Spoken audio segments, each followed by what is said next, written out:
Et donc j'ai proposé Barjac. On avait rassemblé 20 000 personnes contre les gaz de schiste ici.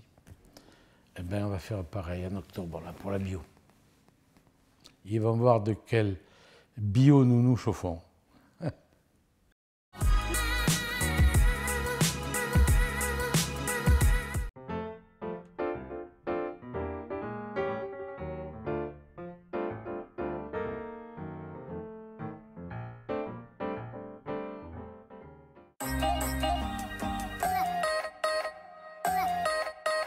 Édouard, ben, c'est un enfant d'ouvrier mineur, organisé, syndicaliste et politique, ancien résistant, famille de 7 enfants, qui a appris le partage dès sa plus tendre enfance.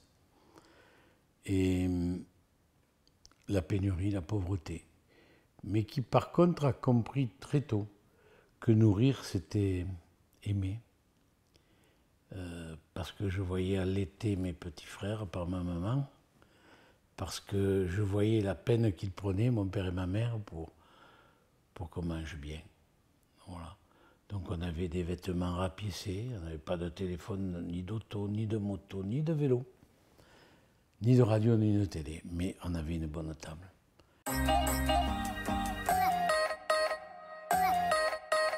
Étant responsable nourricier des enfants de ma commune, ben, je voulais que, comme dans ma famille, ils mangent bien. D'ailleurs, mon papa était président des parents d'élèves, fondateur de la première cantine, avec une pauvre veuve pendant 2 heures qui venait faire son travail, et une gazinière achetée d'occasion dans un local qui méritait le nom de Cantina. Cantina, la cave. Moi, j'ai un restaurant scolaire avec une cuisine centrale, voilà, à 100% bio. C'est notre fierté, et il a fallu plusieurs mandats pour ça.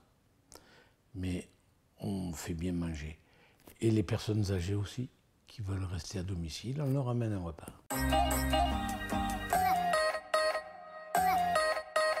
Depuis, ben, on persiste et signe. On est toujours en bio. On est encore plus convaincus. Ça marche. En ce moment, je cherche un 3e cuisinier et je n'arrive pas à trouver. Quelqu'un qui, comme les 2 autres, et celle qui vient de prendre sa retraite, adhère au projet. Il ne nous faut pas des cuisiniers, évidemment, qui doivent être poussés, tirés dans le sens où nous voulons aller. Donc il faut qu'ils partagent un peu notre idéologie en matière de restauration collective. Et ça ne se trouve pas sous la queue d'une chèvre, des cuisiniers comme ça.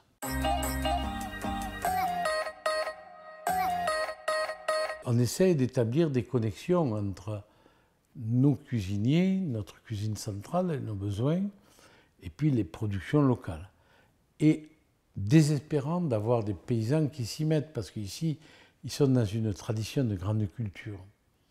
Le vin, la céréale, les lavandes, ça ne se mange pas, des choses comme ça.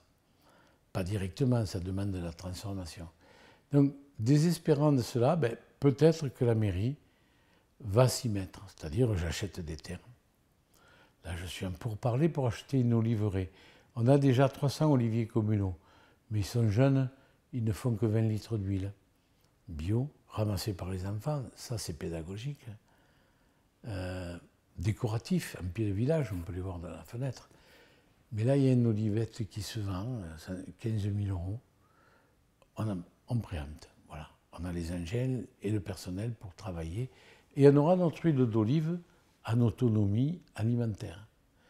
Pourquoi pas, comme a fait Moinsartou dans le Var, faire notre maraîchage, nos fruits. Si, ma foi, personne ne veut nous en produire en circuit court, ben on se le fera nous-mêmes. Et quel qu'en soit le prix, c'est là qu'est la décision politique.